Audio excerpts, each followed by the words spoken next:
নমস্কার আমার সকল ষষ্ঠ শ্রেণীর ভাই বোনেরা, আশা করি তোমরা সকলেই খুব ভালো আছো। আমি অয়ন আজ নিয়ে চলে এসেছি তোমাদের জন্য ভূগোল থেকে বেশ কয়েকটি গুরুত্বপূর্ণ প্রশ্নোত্তর নিয়ে। বন্ধুরা, সামনেই তো তোমাদের তৃতীয় পর্যায়ক্রমিক মূল্যায়ন, আর তার জন্যই আজ নিয়ে চলে এসেছি এই প্রশ্নগুলি। হাতে গোনা বেশ কয়েকটি প্রশ্ন যার বারংবার অনুশীলন তোমাদের রেজাল্ট আনতে পারে নজর কাড়া সাফল্য। তাই ভিডিওটি কিন্তু অবশ্যই শেষ পর্যন্ত দেখবে। তো চলো কথা না বাড়িয়ে ভিডিওটি শুরু করা যাক।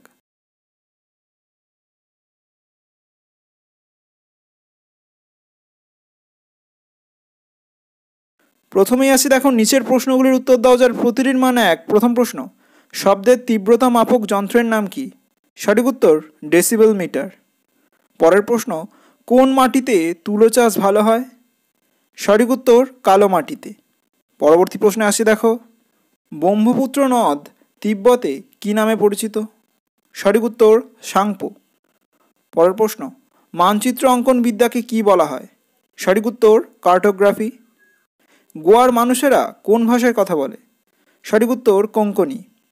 পরবর্তী প্রশ্নে আসে, দেখো ভারতের বৃহত্তম আদিবাসী গোষ্ঠী কোনটি? সঠিক উত্তর গোন্ড। গম চাষের জন্য কেমন মাটির প্রয়োজন? সঠিক উত্তর চুনযুক্ত দোআঁশ মাটি। একটি তন্তু জাতীয় ফসলের উদাহরণ দাও।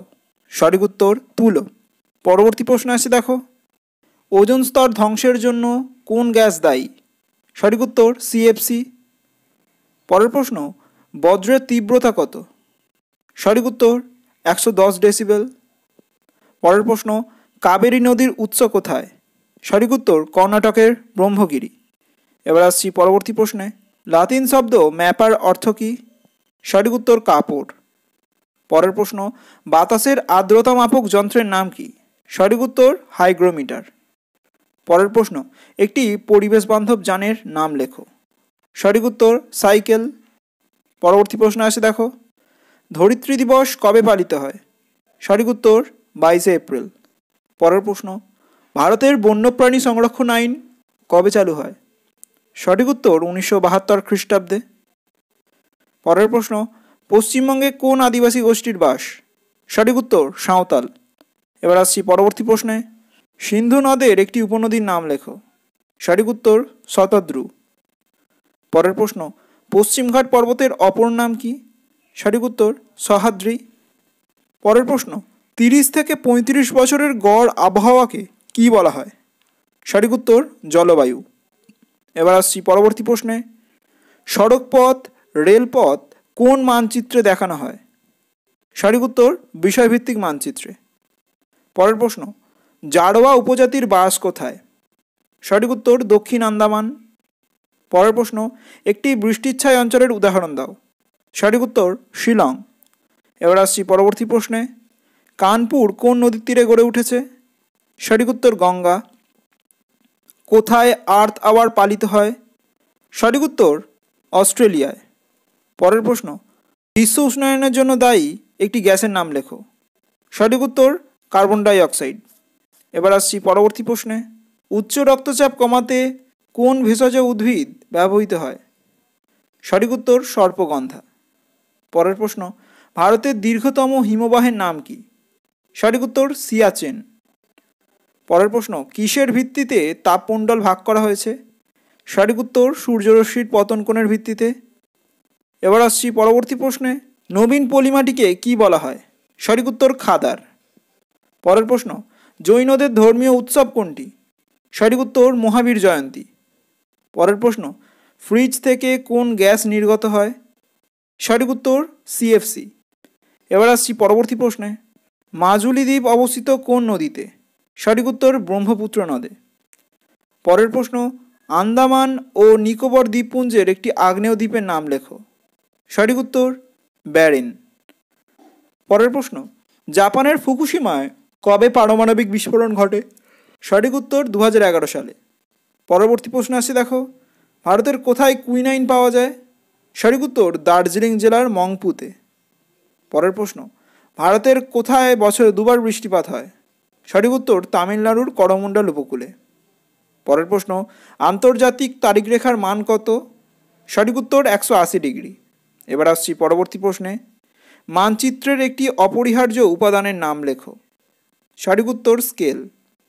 পরের প্রশ্ন, কাজিরাঙা জাতীয় উদ্যান কোন পশুর জন্য বিখ্যাত? সঠিক উত্তর একশৃঙ্গ গন্ডার। পরের প্রশ্ন, আন্তর্জাতিক তারিখরেখাকে কোন মহাসাগরের ওপর দিয়ে বর্ণনা করা হয়েছে? সঠিক উত্তর প্রশান্ত মহাসাগর। এবার আসছি পরবর্তী প্রশ্নে, শিখদের ধর্মীয় উৎসবের নাম লেখো। সঠিক উত্তর গুরু নানক জয়ন্তী। পরের প্রশ্ন, একটি অপ্রচলিত শক্তির উৎসের উদাহরণ দাও। সঠিক উত্তর সৌরশক্তি।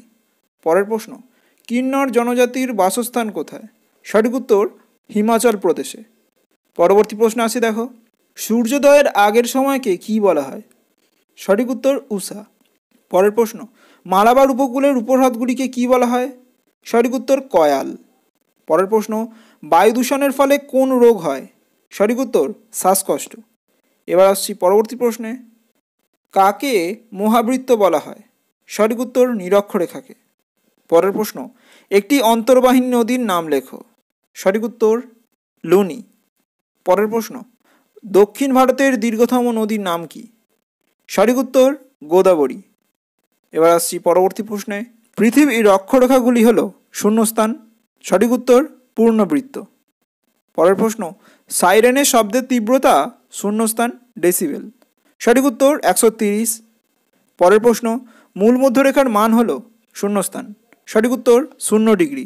এবার আসছি পরবর্তী ভাগে, সংক্ষিপ্ত বাক্যে উত্তর দাও যার প্রতিটির মান 2। প্রথম প্রশ্ন, ঝুম চাষ কাকে বলে? পরের প্রশ্ন, গিরিপথ কাকে বলে? তার সাথেই উদাহরণ দাও।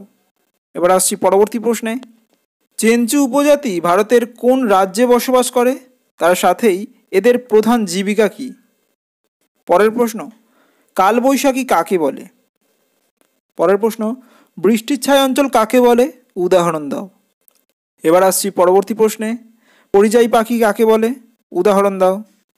পরের প্রশ্ন, মহাবৃত্ত বলতে কি বোঝো? পরের প্রশ্ন, উষা ও গোধূলি বলতে কি বোঝো? এবার আসছি পরবর্তী প্রশ্নে, শব্দ দূষণের 2টি উৎস উল্লেখ করো। পরের প্রশ্ন, ল্যাটেরাইট মৃত্তিকা কোন কোন অঞ্চলে দেখা যায়? পরের প্রশ্ন, পৃথিবীর প্রধান 4টি অক্ষরেখার নাম লেখো। এবার আসছি পরবর্তী প্রশ্নে, শব্দ দূষণ নিয়ন্ত্রণে সাইলেন্স বোর্ডের ভূমিকা উল্লেখ করো। পরের প্রশ্ন, কক্ষপথ ও কক্ষতল বলতে কি বোঝো? পরের প্রশ্ন, শব্দ দূষণের ফলে সৃষ্ট 4টি রোগের নাম লেখো। এবার আসছি পরবর্তী প্রশ্ন দেখো। এবার আসছি পরবর্তী ভাগে, নিচের প্রশ্নগুলির উত্তর দাও যার প্রত্যেকটির মান 3। প্রথম প্রশ্ন, গ্লোব ও মানচিত্রের মধ্যে তুলনামূলক আলোচনা করো। পরের প্রশ্ন, অক্ষরেখা ও দ্রাঘিমা রেখার মধ্যে পার্থক্য উল্লেখ করো। পরবর্তী প্রশ্নে আসি দেখো, মানচিত্রের অপরিহার্য উপাদানগুলির সংক্ষিপ্ত বর্ণনা দাও। পরের প্রশ্ন, স্থানীয় সময় ও প্রমাণ সময় বলতে কি বোঝো? পরের প্রশ্ন, বায়ু দূষণ নিয়ন্ত্রণের কয়েকটি উপায় আলোচনা করো, অর্থাৎ কোন কোন উপায়ে বায়ু দূষণ নিয়ন্ত্রণ সম্ভব তা তোমাদের লিখতে হবে। এবার আসছি পরবর্তী প্রশ্নে, আবহাওয়া ও জলবায়ুর মধ্যে পার্থক্য উল্লেখ করো। পরের প্রশ্ন, আন্তর্জাতিক তারিখরেখাকে বাঁকিয়ে কল্পনা করা হয়েছে কেন তা তোমাদের কারণসহ লিখতে হবে। পরের প্রশ্ন, বড় স্কেলের মানচিত্র ও ছোট স্কেলের মানচিত্র বলতে কি বোঝো? এবার আসছি পরবর্তী প্রশ্নে, অ্যাসিড বৃষ্টি বলতে কি বোঝো? তার সাথেই এর ক্ষতিকারক প্রভাবগুলি উল্লেখ করো। পরের প্রশ্ন, পৃথিবীর আবর্তনের বেগ সব স্থানে সমান হয় না কেন তার কারণ তোমাদের লিখতে হবে। পরের প্রশ্ন, টিকা লেখো বিশ্ব উষ্ণায়ন, অর্থাৎ বিশ্ব উষ্ণায়নের কারণ ফলাফল সহ একটি টিকা তোমাদের লিখতে হবে। পরের প্রশ্ন, মরু অঞ্চল ও পার্বত্য অঞ্চলের মাটির বর্ণনা দাও। এবার আসছি পরবর্তী ভাগে, নিচের প্রশ্নগুলির উত্তর দাও যার প্রতিটির মান 5। প্রথম প্রশ্ন, বায়ু দূষণের কারণ ও ফলাফল আলোচনা করো। পরের প্রশ্ন, ধান চাষের অনুকূল ভৌগোলিক পরিবেশের বর্ণনা দাও, অর্থাৎ ধান চাষের জন্য কেমন পরিবেশ, কেমন জলবায়ু, বৃষ্টিপাত ও মৃত্তিকার প্রয়োজন তা তোমাদের লিখতে হবে। এবার আসছি পরবর্তী প্রশ্নে, ভারতের জলবায়ুতে মৌসুমি বায়ুর প্রভাব আলোচনা করো। পরের প্রশ্ন, বায়ুমণ্ডল উত্তপ্ত হওয়ার পদ্ধতিগুলি আলোচনা করো, অর্থাৎ কোন কোন পদ্ধতিতে বায়ুমণ্ডল উত্তপ্ত হয় তা তোমাদের লিখতে হবে। এবার আসছি পরবর্তী প্রশ্নে, পৃথিবীর তাপমণ্ডলকে চিত্রের সাহায্যে বর্ণনা করো। পরের প্রশ্ন, মাটি সংরক্ষণের 5টি উপায় লেখো। অর্থাৎ কোন কোন উপায়ে মাটি সংরক্ষণ করা যায় তা তোমাদের লিখতে হবে। পরের প্রশ্ন, গঙ্গা নদীর গতিপথ বর্ণনা করো। পরের প্রশ্ন, যে কোনো দুটি আদিবাসী গোষ্ঠীর সংক্ষিপ্ত পরিচয় দাও। এবার আসছি পরবর্তী ভাগে, মানচিত্র অঙ্কন করো। নিম্নলিখিত স্থানগুলি তোমাদের মানচিত্রে স্থাপন করতে হবে। প্রথমেই রয়েছে দেখো গঙ্গা নদী, করমণ্ডল উপকূল, দিল্লি, ভারতের ম্যানগ্রোভ অরণ্য, বাংলাভাষী একটি রাজ্য, নীলগিরি পর্বত, কাবেরী নদী, ল্যাটেরাইট মৃত্তিকাযুক্ত অঞ্চল, ক্রান্তীয় পাতাঝরা অরণ্য, কারাকোরাম পর্বতশ্রেণী, থর মরুভূমি, দক্ষিণ ভারতের গঙ্গা, মহানদী, মালাবার উপকূল এবং কর্কট ক্রান্তি রেখা। বন্ধুরা, এই সকল স্থানগুলিতে ভালোভাবে প্র্যাকটিস করবেই, তার সাথে সাথে তোমাদের বিদ্যালয় থেকে দেওয়া বিশেষ গুরুত্বপূর্ণ যে সকল স্থানের কথা মানচিত্রের জন্য দিয়েছে সেগুলি অবশ্যই ভালোভাবে প্র্যাকটিস করবে।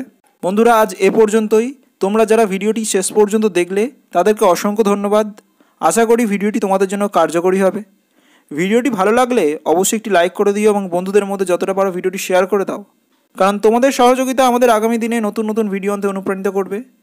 চ্যানেলে যদি নতুন হয়ে থাকো তাহলে সাবস্ক্রাইব করতে কিন্তু একদমই ভুলো না। দেখা হচ্ছে পরের ভিডিওয়ে, ততক্ষণ সুস্থ থেকো, সাথে থেকো। নমস্কার।